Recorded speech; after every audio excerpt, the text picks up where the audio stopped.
everyone. My name is Naomi Hogan. I'm presenting on behalf of the Lock the Gate Alliance today. I'd like to start by acknowledging that we're meeting on Larrakia land and pay my respects to their elders, any other Aboriginal or Torres Strait Islanders here today or listening at home.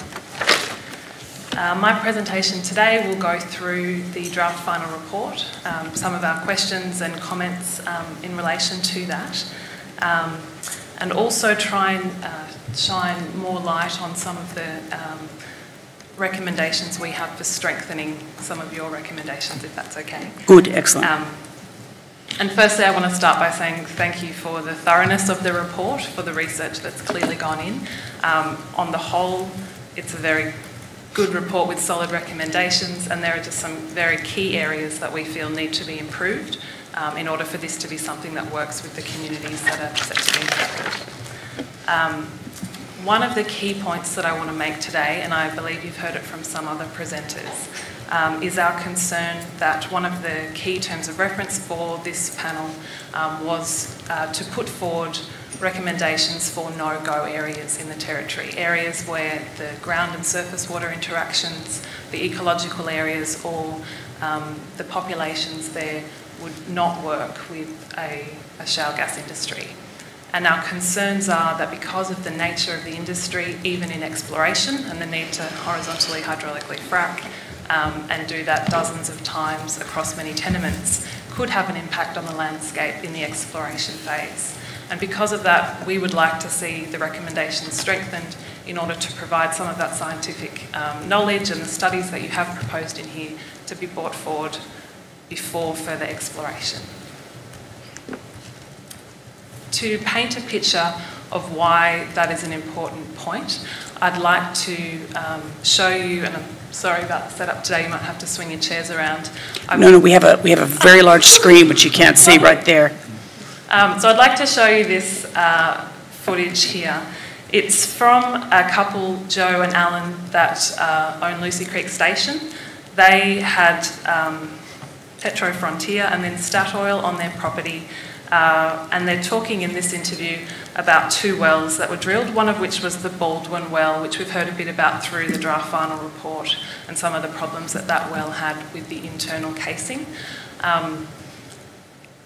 I think this will paint you a picture of why, unlike what Santos just presented, the current laws and regulations for exploration do not protect landholders, do not protect the environment, and are not sufficient to go forward with trust and support from the community across the Northern Territory.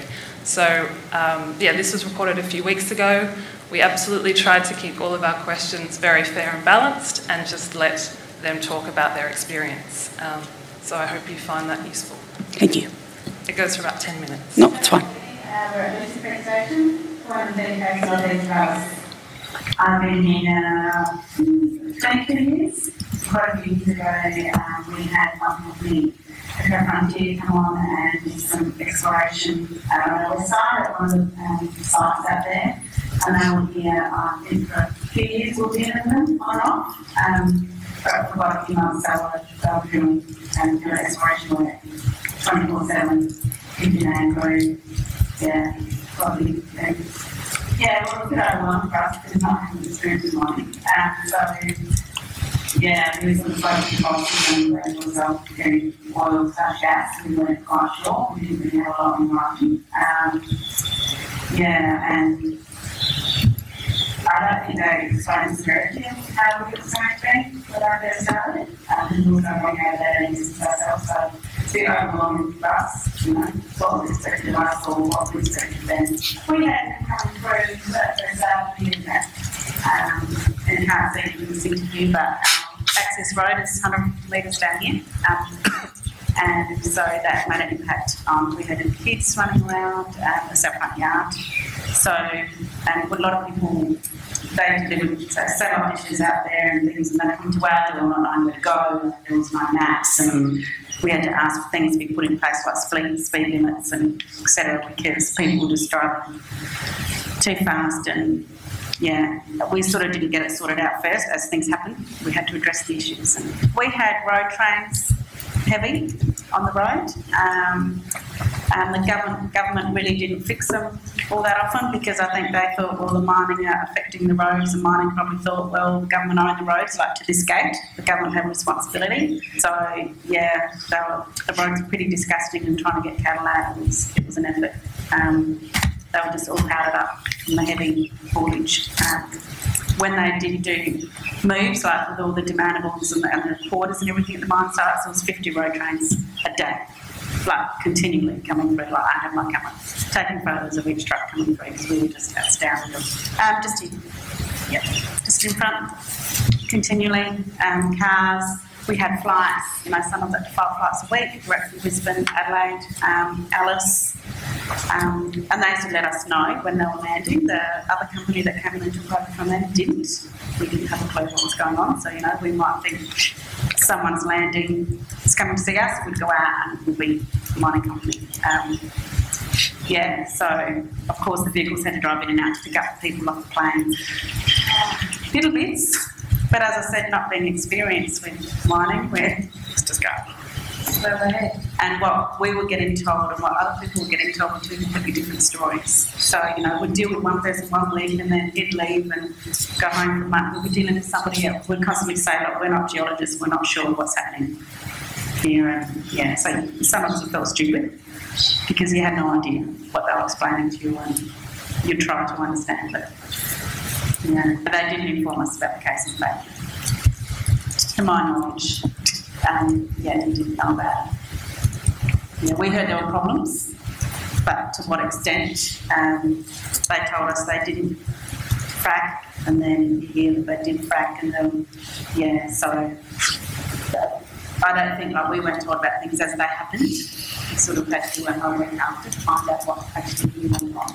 The disturbance they caused us and the difference it makes having all these people on their property is our employees ride around on motorbikes. They think there's no one else out there. So you're not used to looking out for other people on your roads. And so there's continually cars, trucks. My husband was out in the grader. He was coming down a creek bed. And these geologists were just parked down in the creek bed talking and couldn't move their car in time, So we've got this grader coming down just about hit them. I don't think they've just got any idea of, when you're trapping cattle and things like that you've got to drive slowly and just respect, I suppose, is the biggest thing, your property and what you're doing. I used to go out walking every morning on the same road, and one guy came around the corner and just about ran me over. He was up on 2 wheels on his car. We did actually do our homework and contact people to see what right we had in agreements and things like that. And we thought, at the end of the day, no agreement's going to stand in court, so what's the point? A lot of it was verbal. And when things, as I said, when things arose that we had problems with, we'd address them then, like the speed of people coming through here. And the first company, if you did not apply like that, you were dismissed instantly. They didn't really tell us what resources they were expecting to find. We didn't even think they were going to frack. And we felt that every time we brought it up to discuss with them, I sort of felt a bit put back a bit. Not offended, but that's all. I suppose that was the big dangerous word that we were all using. It's like, well, are you going to do this or not? They didn't say what they were after to find. And when they did come through the property and pull into our big kitchen, we all sort of meet together. I would ask, what's happening, and we haven't got anything, or there wasn't sort of a get together halfway through to give us the update of what was happening. Because there were so many things that we had to keep an eye out for, like what roads can be done, what water they need to use as ours, things like that. So they came here after, and our airstrip wasn't that great, so they spent quite a bit of money doing that, resheeted it, so they could have a bigger aircraft land, which was, there are bonuses, I suppose, when mining was on the topic. It's one of the things we have done for us, although now we don't, it takes a lot to upkeep because it is cool. So that was one of the things, and they did allow us to use the aircraft if we wanted to, and we used it for a couple of staff, and they didn't charge us. My biggest thing personally, as a mum, when our river's just here, we're across the road, and when that flows, it's beautiful to swim in. We've got creek sand as our kids love it. Not one rock in the creek. And because they had to rise the road up, quite a smooth amount, they used big limestone rocks. And so now when the river runs, it's knocked down the crossing and there's just rocks everywhere. So you cannot swim where we used to without shoes on. And it's a real disappointment because, it's one of the things we love about being out here and being in place and having that out door. And now we can't. So, yeah, I can't see us ever getting along person. In the future, being out here working alongside with mining companies, I think it'd be quite hard for something as big as what came onto Lucy Creek, the first company, that really impacted on what was going on here. And now I think they only actually fractal mined for a few months with a 50-man crew. I don't get out to go around a lot, so workers and employees saw it more than me. Although I was gobsmacked when I went to drive the night and it was massive, spotlights, satellite dishes, just 24/7. This massive mine camp. And I had no idea. So yeah, I don't really know how it's going to work. I wouldn't like them to be here full time. I would hate it for them to be here. Yeah. The first lot was getting water from the creek was running for about 9 months the first year. So they took a lot of water out there. They took water from some of the bores, but not too many of them. I know they have tested it a few times since, but what I haven't seen any results of the test that I've done. I don't know if you can get hold of them. They have actually sent it here, and nobody said whether it changed or it didn't change before and after. They really didn't include me too much in any of the conversation about that. No, really, I don't know anything about the state of the well, what they did to the well. Yeah, no, I couldn't tell you much about that at all. I didn't feel like I had any choice, really. I mean, even where they went. This other way was, they went out there and they asked me where the water was, and they told me which way they was going to go to get there. And the other way they were going to go a different way out here. I said to them before they even started, and there's not the water supply, you're going to have to find your own water, and they end up changing it to where I said there was actually more water. So, and basically they would use hopefully more water until they got right out to they were. First person we saw that had anything to do with Petro was the bloke that had the contract to put the road in, and we sort of dealt with him most of the time, and it didn't end up too bad. And the first time I seen anyone that had anything to do with Stafford, we was out on the way to where they were going, and really they said know where they was going. Really, they didn't ask if they could do anything. Really, they just stated where they was going and what they were going to do.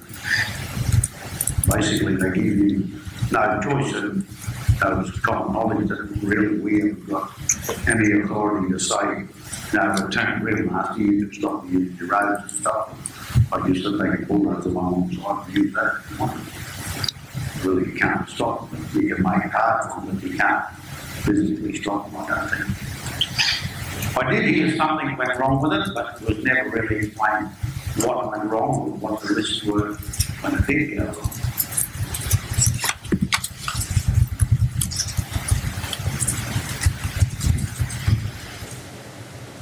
Thank you. No worries.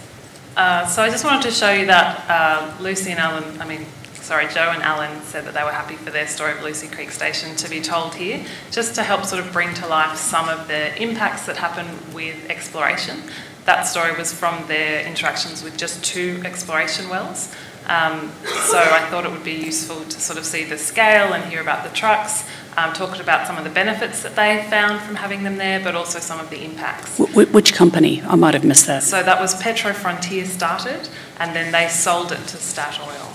Now those wells have all since been abandoned, particularly after the problem they had with the internal casing on the Baldwin well. Some of the things that I want to pull out of there, and sorry, my presentation will jump around in terms of which chapter I'm referring to, keep everyone on your toes. But I did want to talk to land access agreements and the need to improve those. You've made some suggestions within your report. I think it could be further strengthened by ensuring that there is a public template that everyone can see and use that has those rights enshrined, so that there's none of this confusion about who's got what on their access agreement dealing with which company. I think we need that information public, and my recommendations are going towards increasing landholders' ability to navigate the situation. We at Lock the Gate and our landholders that we work with right across Australia and traditional owners still want the right to say no, want the right to veto. Your report hasn't suggested that that is a way forward. We strongly put to you that we think it should be, because it would give people more power in this scenario to talk about where it's appropriate or otherwise to frack. However, certainly we feel that land access agreements should be made public so that we can, landholders can check. The other recommendation that you've made in the report, which is good but I feel that needs to be strengthened, is the point on the onus of proof. It's a very important point and should potentially be worded stronger to the government, to not say, the government could consider X. Absolutely, it's critical that landholders have that legal support so that if something goes wrong, it's not them having to prove to the company that it was the company's fault. This further comes to points that Origin raised yesterday about the monitoring data, both air quality data, emissions data, and the water quality data, both quality and quantity. They were saying that they didn't want real-time data and that instead they felt that they could collect it and then, make it neat for people so they could understand it and then give it back to the government and put it there. That is completely unacceptable to landholders that will be in a position where they need to argue in court that there has been a change in water quality, quantity that has impacted them. We need that data live and untouched by the gas industry. It needs to be collected independently and publicly available in real time. We're not doing that so that we can all evaluate it and people can sit at home and watch that data streaming in. It's because if there was something to go wrong, you need that legal protection and you need that data, and it cannot be tampered with by the gas industry. So I just want to make that point clearly. I also want to go to the point that's been raised around the pads and the number of pads and the spacing of pads. I think there are big concerns that the gas companies, through their presentations to you this week, are already pushing back on any sort of prescriptions. The reason that that is so important is because of the fragmentation and impacts that you've addressed clearly, particularly in your land chapter, on the thousands of kilometres of roads, pipelines, clearing for pads. In their initial presentations to the inquiry, the gas industry were very clear on the neat diagrams that they presented to you on what the gas fields would look like and how they would be spaced far apart and exactly how much. Now they're backtracking on that completely and saying, I'm sorry, we can't tell you how many pads we'll need. We can't tell you how many gas wells will fit per pad. It's all, we've got to adapt to the situation. I don't think that that's good enough even for exploration, because we're dealing with an industry that needs many wells across the landscape to understand their resource. And this further comes back to the question of what is appropriate to measure before further exploration takes place. And I want to remake the point that I made at the beginning, that because of the impacts of exploration, we saw in Origin submission to you that their exploration plus appraisal process could lead up to 64 wells being required, the maximum, and that's just one company. Now, we know from the exploration permits that have already been granted by the Northern Territory Government that there are several companies that have the rights to explore here in the Northern Territory, and we're concerned that collectively and cumulatively over those companies and over the landscape, even exploration would have a huge impact in terms of traffic, in terms of truck movements, in terms of millions of tonnes of chemicals that would be required. It's just the proppant required in terms of the millions of tonnes of sand required for those exploration wells. Your draft final report has not yet put off limits, for example, the water recharge areas of the Mataranka Hot Springs and the headwaters of the Catherine River.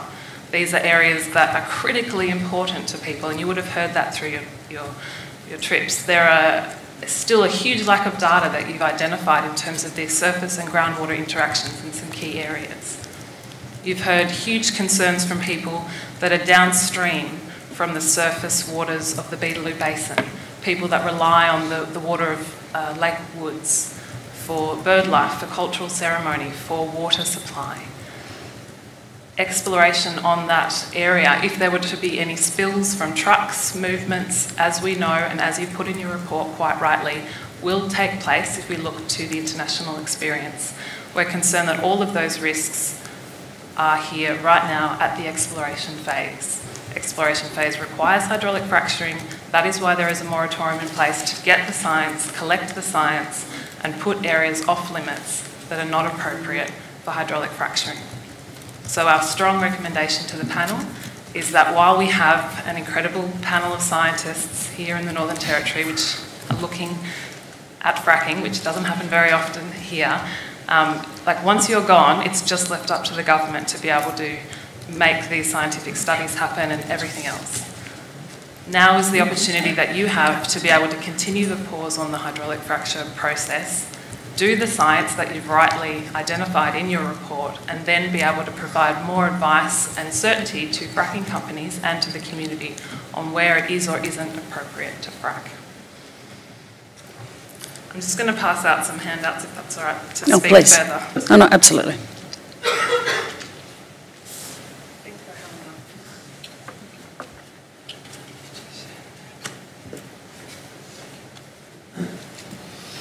Thanks, Naomi.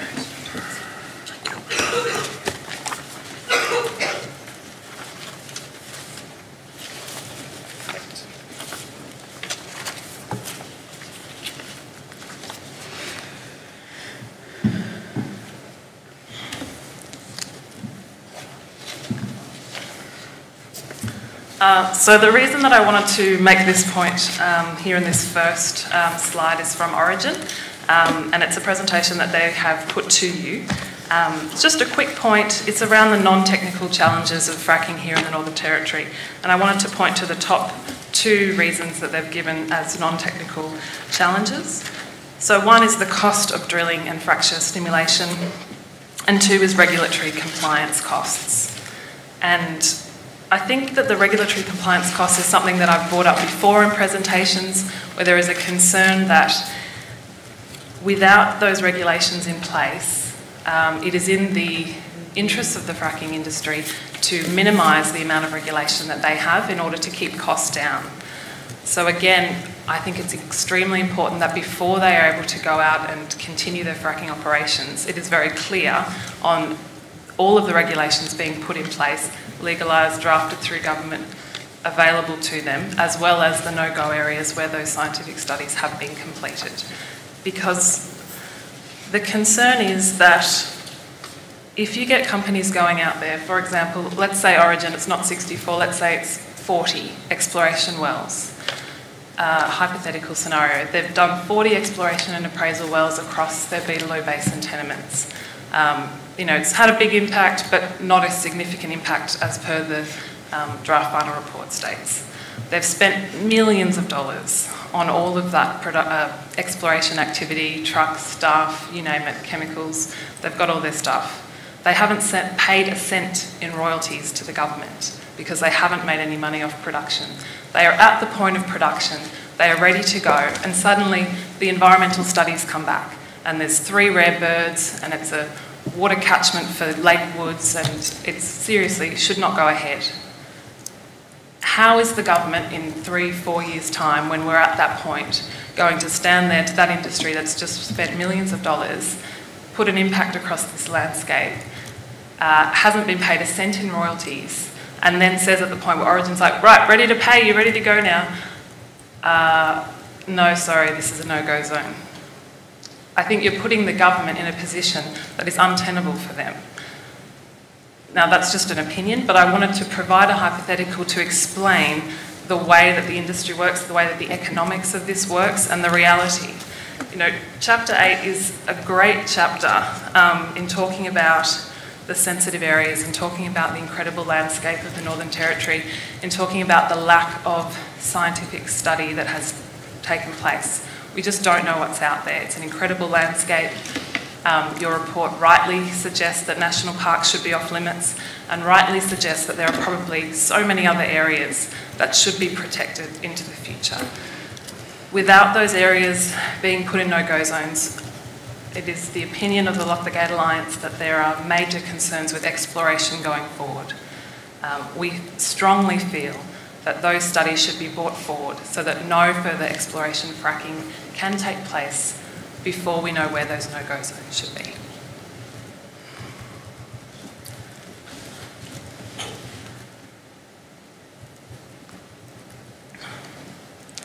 My next point I would like to make in relation to no-go zones and fault lines. And if I could just point you to the second document that I've put on your table. This is a document that I don't believe has been given to the inquiry yet, but it's a study, the NT geological study of the Beetaloo Shale. David Close was one of the authors, so I'm guessing this was done in close collaboration between the NT government and Origin. And I've just highlighted a section on page 94 talking about their well, the Amungi well. And they're talking about fault lines, and this was another area that was suggested should be no-go zones if there were faults.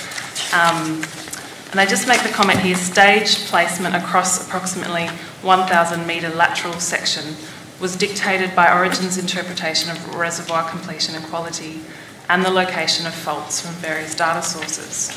A number of factors, including conservative buffers around faults, resulted in an effective stimulated lateral length of less than 700 metres. I make this point to come back to well spacing and how much we can know about the number of pads that would be required to extract shale here in the Northern Territory. Just in this one example of the Amungi well, instead of being able to drill out for many kilometres, they were actually constrained by a fault that they found there at the Amungi well and could only drill for less than 700 metres.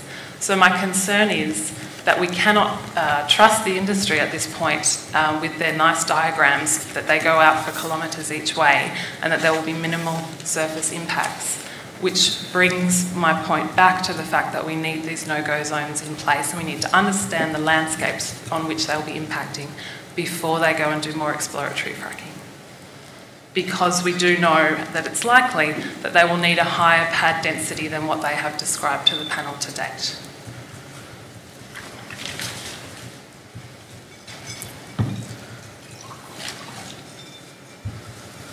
I also want to go back to page 1 of this document and talk about the social impact report. So the social impact assessment that the panel had undertaken, and I'm glad that you were able to redo the consultation after the first one, and I thank the panel for that. Unfortunately, some feedback we got from traditional owners that were taking place in the second round of consultation was that it was a similar thing that had happened, that it was another poor consultation without proper language explanations, and that they felt that their voices and their opinions were not being reflected in the reports that were then put up on the website as part of that social impact assessment. So in fairness to people in our network that were experiencing that, I wanted to raise that with the panel, that they felt that the strong sentiments of wanting their community to be in a no-go zone or wanting a broader ban in their area or a ban on fracking were not reflected in that document. And in fact, what we saw from that social impact assessment, and certainly in the summary document, it finishes with 11 key recommendations. And to people reading that, it feels like it's an 11-point plan for the industry on how to gain social licence. That was potentially exactly what it was planned to do, but for the people that were participating, they felt that they were being part of multiple opportunities to have their say and have to say it again and again, and instead of being heard and reflected in that report, it was instead pushed back to industry.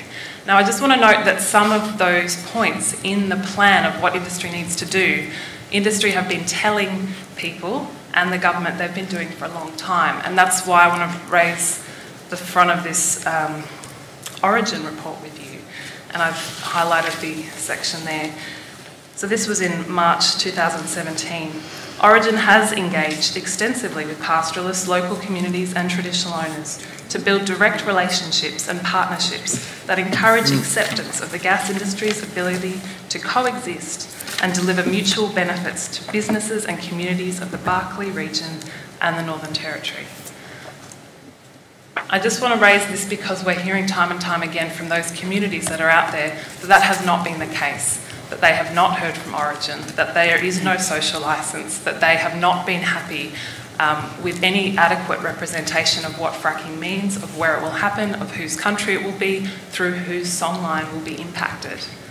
Yet Origin have been telling the government for many, many months and years that they're doing everything right, don't worry, trust us, the community loves us out there, Barkly region thinks Origin's tops. So I just wanted to be able to reflect that clearly to you because I'm concerned that nothing will change and that the industry will continue their business as usual approach with or without the recommendations that tell them to do things that they've been saying they've been doing already.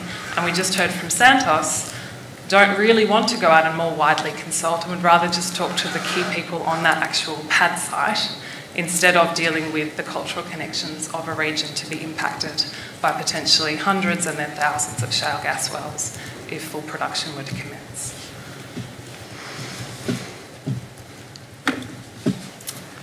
Just a few more points on recommendations. I just wanted to make one other point on social licence that was touched on in the report, but I think could be done more thoroughly. And there's one section in the social licence area that talks to the Gloucester experience in New South Wales, and that communities were so frazzled and upset by the industry that they lost social licence and AGL were forced to leave Gloucester. And I just want to make the point that AGL lost social licence in Gloucester when they took untreated flowback frack fluid and illegally dumped it in the sewers of Newcastle. And that was reported in the media and the court action and fines ensued. I want to make the point that the industry hasn't lost social licence because people have been sitting around gossiping about potential things that could go wrong. They lost social licence because the industry has been doing the wrong thing. And that has happened in many examples around the world, and that is why we are here today.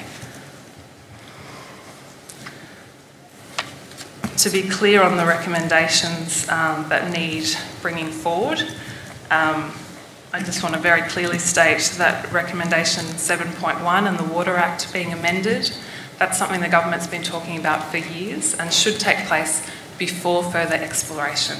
Again, I feel that at the moment you've said before production, I believe it's drafted in the report, bring it forward, put certainty in place, let us know how much water they're using. Again, recommendation 7.4 on the Strategic Regional Environmental Baseline Assessment and the groundwater model, bring it forward before they do any further fracking. And I would also like to comment that it should be held and that data as independent as humanly possible from the industry. I note that at the moment Santos and Origin are talking about the baseline assessments that they're doing, but I'm concerned that they are holding that data and that it won't be coming out independently, clearly. The other point is on human health risk assessments.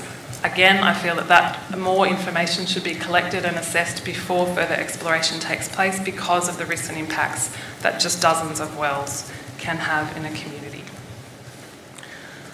The design and implementation of a full cost recovery system for fracking regulation should happen before exploration as well.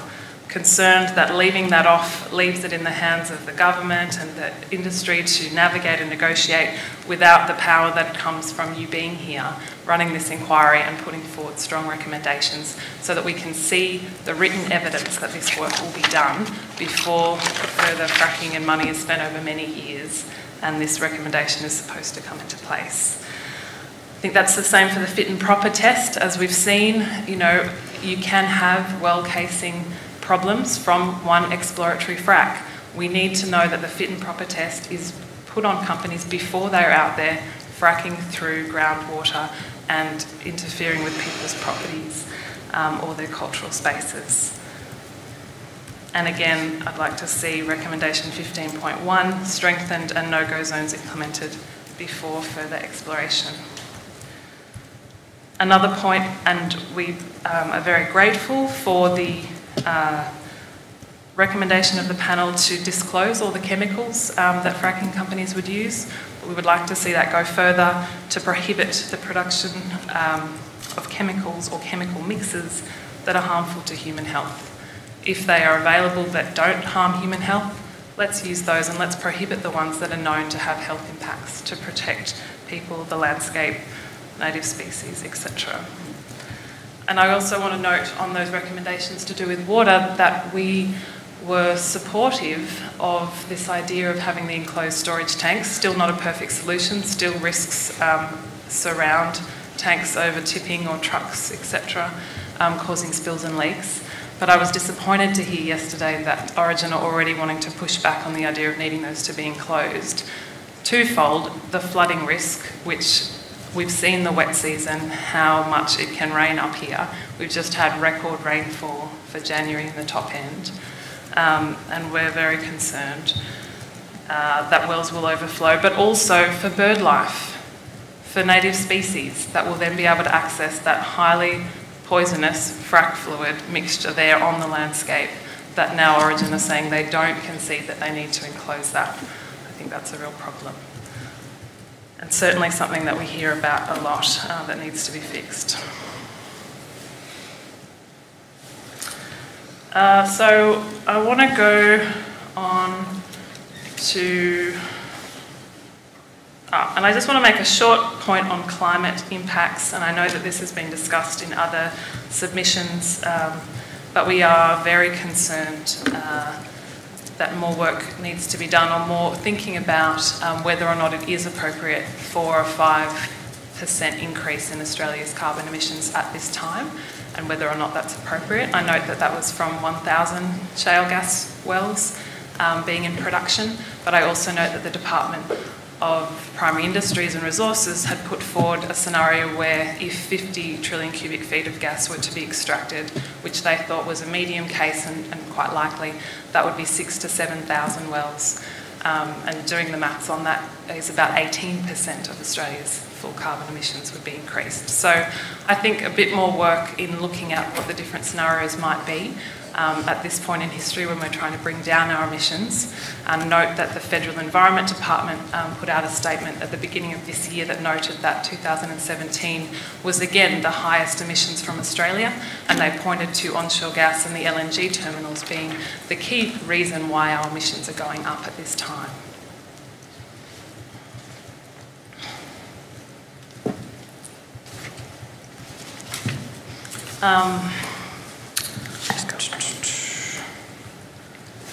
Finally, I want to go to chapter 6, I believe. I just encourage you all to go to page 81, figure 6.5, which I'm hoping we can talk through. So this is regarding the Origin Amungi gas well and the work that they've done out there. And I believe that you were at the Amungi well a couple of weeks ago as part of the inquiry process. So I note here that Origin have provided, through the Northern Territory Government, a diagram about their Amungi well and the frack that they did there in the stages. But I also note, and I've included it, and it's listed in both the document that we've been going through and also the final attachment that I've provided you today a different diagram. It's very similar to that diagram, but there are some key differences, and I think it's really important that we talk them through because I'm quite concerned about the implications of the differences in the diagrams. So the final attachment that I've provided you is from a report by Origin that they submitted to you as an attachment to a response letter to Justice Pepper in May of 2017. And I've got that letter and the attachment in full here. So Justice Pepper, you emailed them, and thank you again for the transparency processes that you've used through this inquiry so that we are able to have a look and see what's been happening. So you emailed Origin in late April 2017 to ask them some questions about their operations. And in May, Origin got back to you, and one of their attachments was this report on Naomi. They note in their letter to Justice Pepper that the report that they've attached was also provided under the NT Petroleum Act and submitted to the Department of Primary Industries and Resources in February 2017. Now, there's a key bit of information in this report which was provided to the panel, but has a key difference to the diagram that Origin had previously presented to the panel for inclusion in the draft final report. And this is the Naomi well and a casing deformation that happens through a fault displacement that is listed on the map there. I also note that this fault displacement on this diagram that Origin put together as part of their production well says the fault displacement was over 15 metres, but in the one that's included in the draft final report, it's less than 15 metres. And notably, the casing deformation of the Naomi well has been removed from the version that Origin sent you as part of the draft final report. I note that in the Origin submission to the NT government as part of their geological survey process, they also include the diagram, and this diagram is identical to the one that you've received as part of your draft final report submission, except for the casing deformation being removed.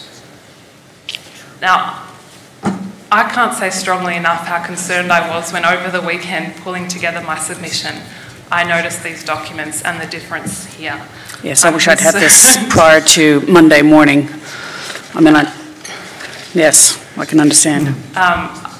I can't say strongly enough the implications that I feel that basically airbrushing out a well casing deformation as the well that Origin are holding up as the key gas well for the inquiry to look at, to sing the praises of a Category 9 well casing when they have had a deformation of their casing through a fault line where they are supposed to avoid faults. I want to read a section of the report that was also provided in the attachment to the inquiry in May 2017. In August 2016, a total of 11 stimulation stages were pumped, effectively placing 2.5 million pounds of proppant and 67,000 barrels of fluid. After the 7th stimulation treatment interval, a casing deformation at 3111.6 mmDRT was discovered during the pump down operation. After some diagnostics with coiled tubing, it was decided to shift the remaining 5 frac stages along the wellbore to provide a greater standoff distance between the fracture initiation point and potential bedding planes. A 12th stage was attempted on the well, however formation breakdown was not achieved and the frac treatment was terminated early without placing any proppant. This information was provided to the NT government in February 2017. Yet the Northern Territory Government and Origin supplied to you in April 2017 a picture of the well without the casing deformation, with no information about the failed 12th frac attempt and no information about the fact that they were not able to frac those final 6 stages of the well there. Why wasn't that disclosed to the inquiry? I'm not sure who was reading the letter back to Justice Pepper where Origin in May attached this report, which was then not read by the inquiry and was not included in the reports? Did Origin talk to you when you were at the Amungi site a couple of weeks ago about their problems with the well? They weren't there. Right. It is something we will follow up with Origin as a matter of urgency. I'm not sure that just following up with Origin, who I would say have been misleading the panel through this process, is enough. I've been reading the Inquiries Act under Section 14. There is a section there that deals with misleading the panel, and I would suggest that the panel takes this very seriously. I think this is a serious breach of trust with the community. You've been taking this draft final report around to communities and telling them this is our best information from the industry. This is the industry have told us what is going on out there, and here we are telling you. But the community haven't been able to see the document with the well casing defamation. If the well casing defamation wasn't that important or that controversial, why did they feel the need to delete it from the version that they gave to you? And if the Northern Territory government knew about this casing defamation, why didn't they tell you, and why were they complicit in sending you, with their Northern Territory logo, a picture of the well without the casing defamation?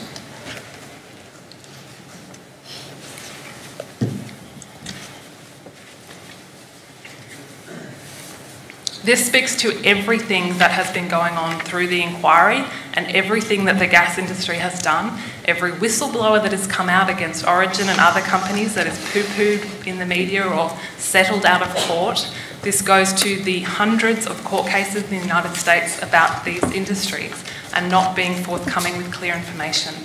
This is why we've asked for independent assessments. This is why we've said that exploration does come with problems and needs proper investigation. And now we've found that in front of a panel of respected scientists, and I do respect the work that you've done, somehow this has been missed. And somehow the Northern Territory government has known about this and has also provided you documentation that does not include the well casing defamation.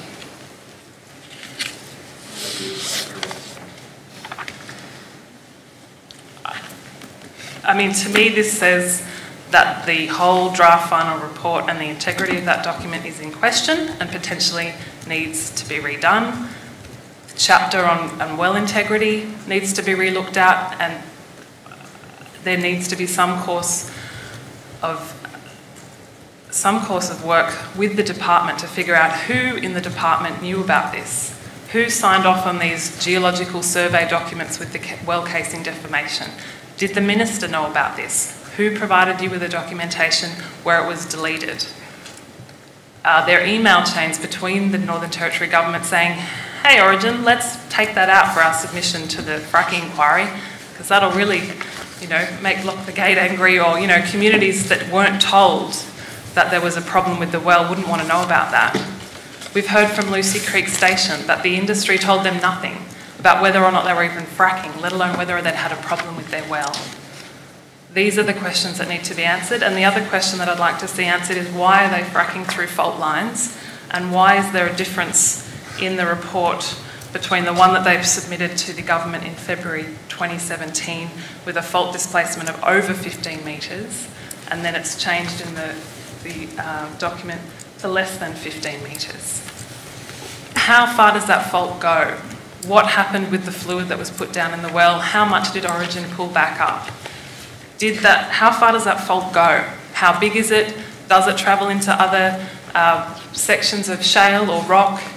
A key point that you have raised in the fracking inquiry report to date is that fault lines can be conduits for methane gas or for fracking chemicals. Where does this fault go?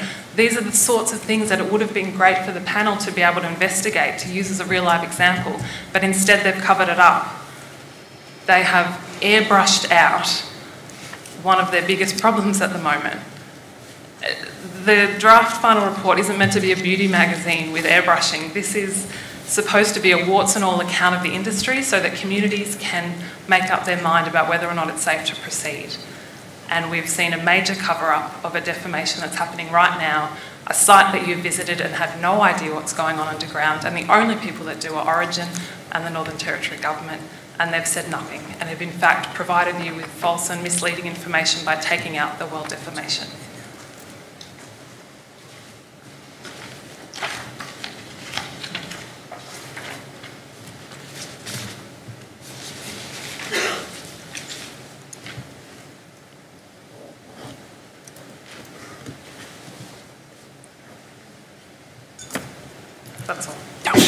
Thank you very much.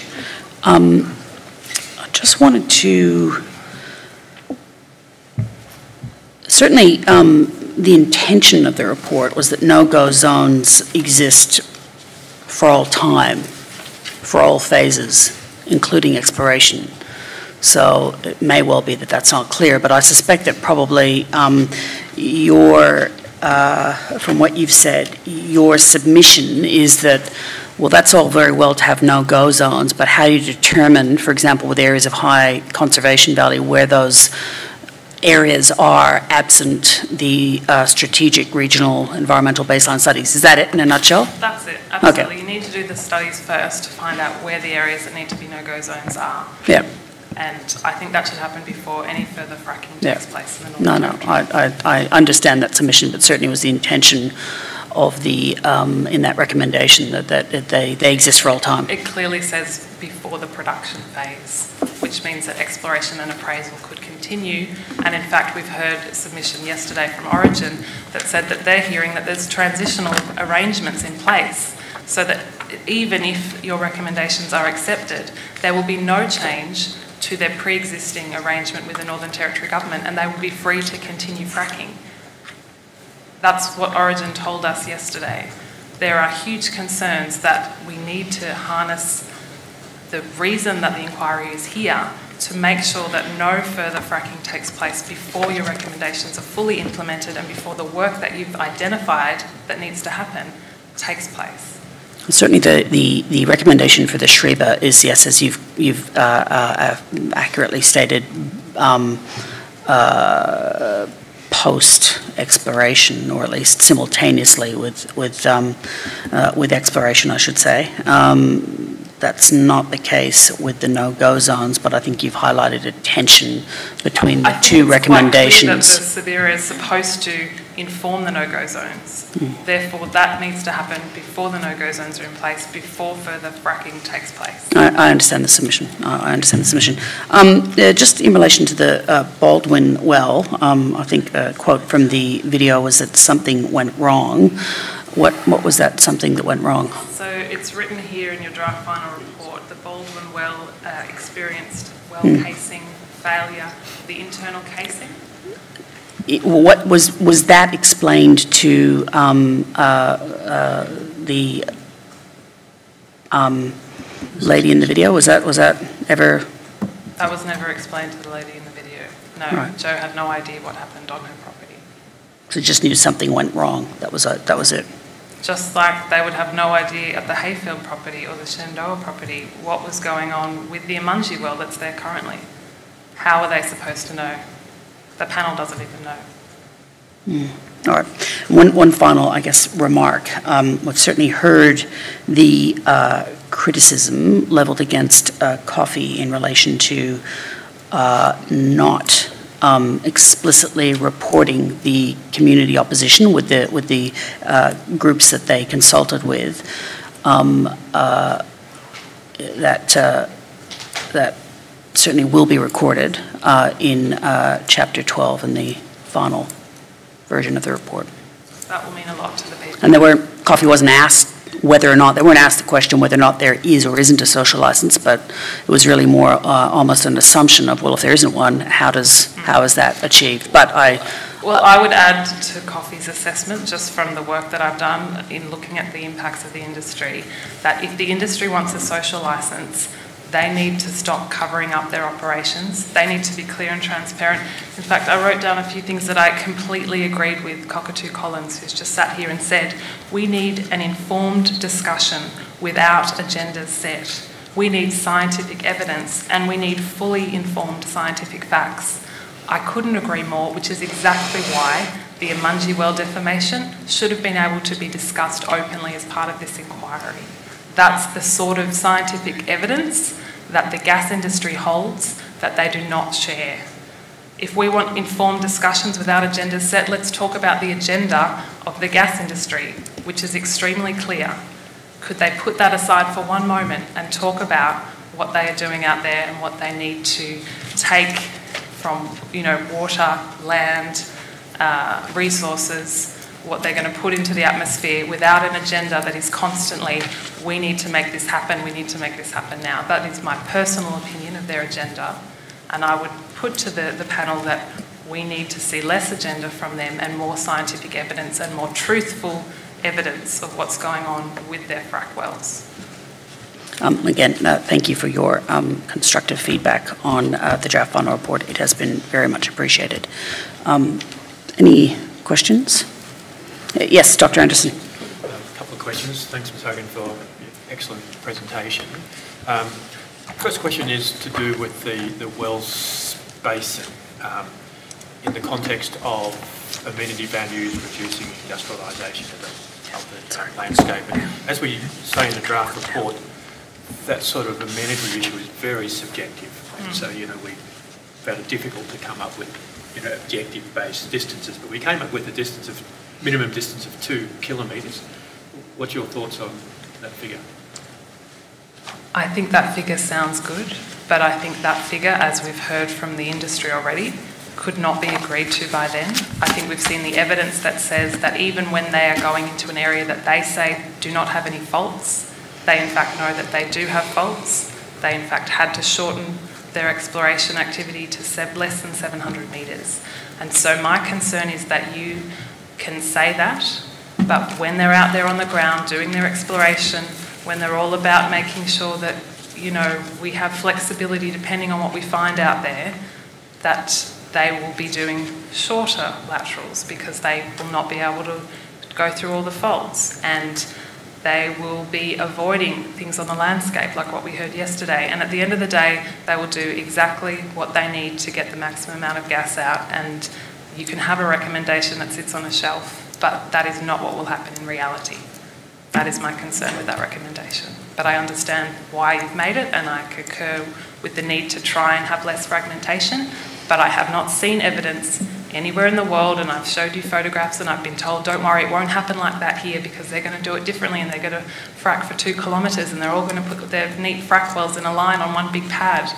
That hasn't happened anywhere in the world. That's what I'm saying, because when you go out into an area, you find things that they weren't expecting and things change, and suddenly you need to put wells down in places you hadn't expected. And that is the experience of the industry around the world, and that is why I do not think that recommendation will come to life.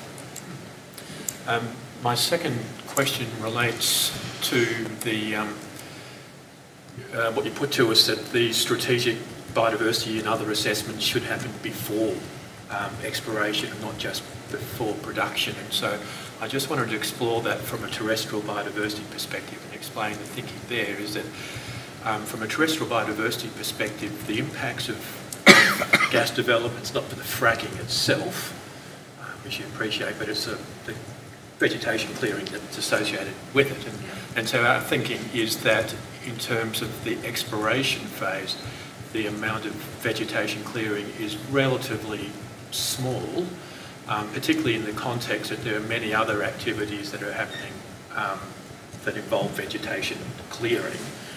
And so I guess some interesting feedback from you. Are you thinking that this requirement for these strategic biodiversity assessments, should they just apply to the gas industry, or are you thinking it's something that should just apply much more broadly to activities? I think it'd be great to do a lot of work on the biodiversity assessments of the Northern Territory, and the Northern Territory government has already identified that that is important, as well as finding out more about the soil types and where things are fertile. There's a bunch of work to be done in the Northern Territory, and most of the government recommendations do say that that work will take years.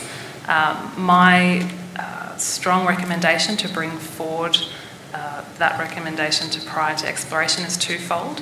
One is directly in relation to vegetation clearing and impact on native species. So across a tenement, they will not contain their 20 exploration wells, for example, to one area. They need to cross their entire exploration permit, which is a huge area. So when we're comparing it to land clearing a paddock for something else, it's a different scale because of the area covered.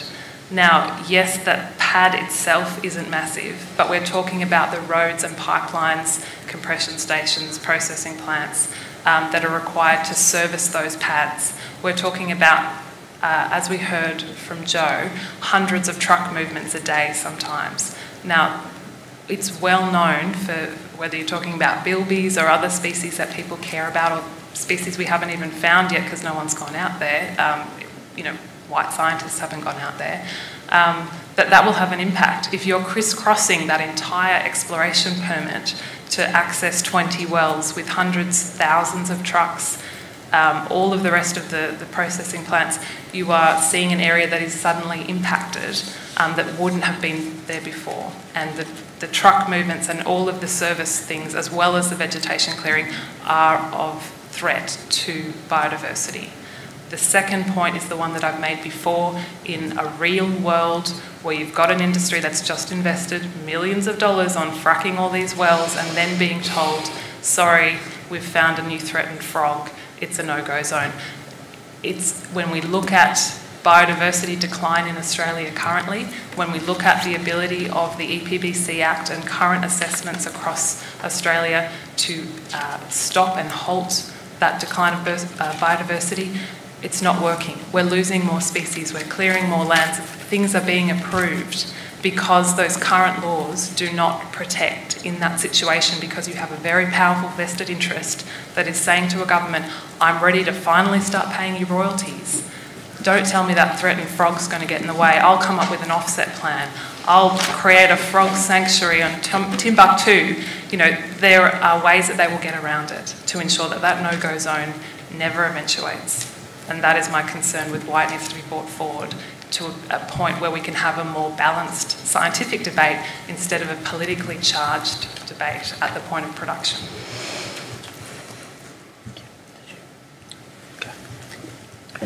Yes, Professor Hart.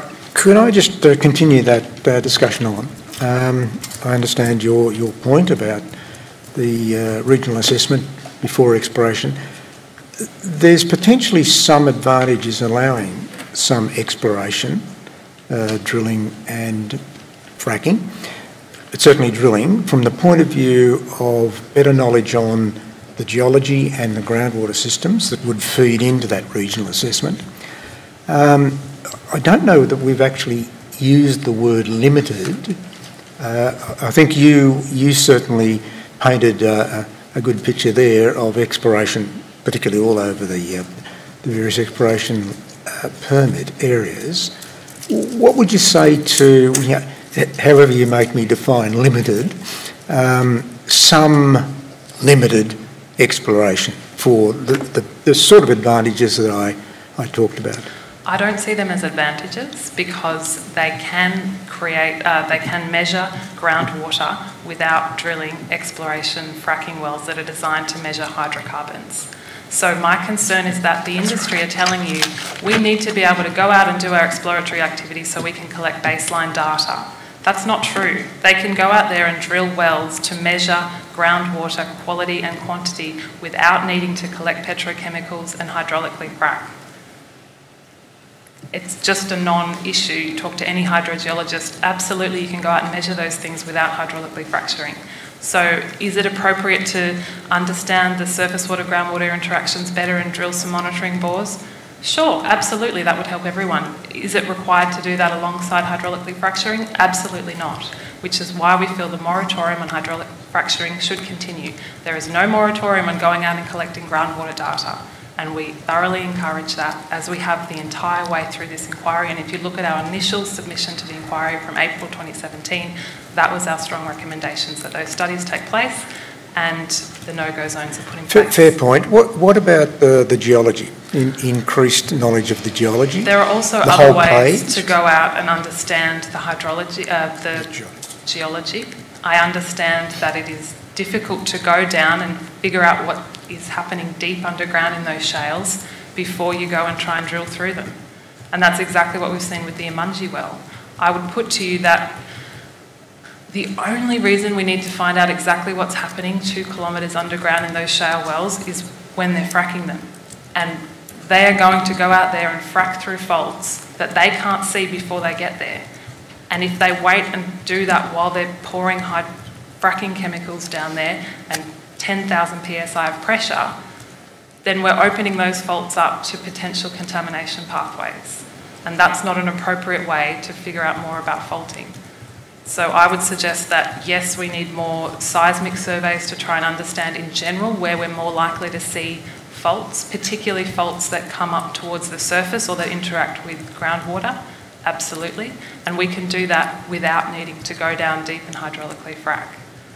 Thank you. Thank you. Thank you. Any further questions? Again, thank you for your comprehensive and thoughtful presentation. It's been appreciated. Thank you.